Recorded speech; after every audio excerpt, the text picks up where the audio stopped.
இப்போ இன்றைக்கி கூட பார்த்திங்கன்னா டெல்லியில் ராகுல் காந்தி அவர்களை 76 புதிதாக நியமனம் செய்யப்பட்ட மாவட்ட காங்கிரஸ் தலைவர்கள் ப்ளஸ் இந்த மாநில அளவில் இருக்கக்கூடிய அந்த பேச்சுவார்த்தை குழு உறுப்பினர்கள் இன்க்ளூடிங் செல்வ பெருந்தகை, கிரீஷ் சோடங்கர், அது இல்லாமல் சிதம்பரம், இந்த மாதிரி முக்கியமான பிரமுகர்கள் இப்போ எல்லாரையும் வச்சு தொடர்ந்து ஆலோசனை கூட்டம் நடந்துகிட்ருக்கிறதா இப்போ கூட செய்தி இருக்குது.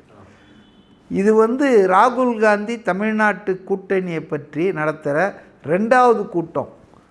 30 நாள் கேப்பில் கொஞ்சம் யோசித்து பாருங்கள்.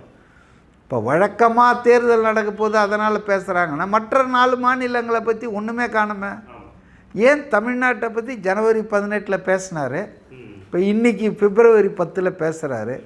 அதில் ஒரு 20, 31 இல்லையா, ஜனவரி 18, 20, 11, 13 நாள், இதில் 23 நாள் கேப்பில்.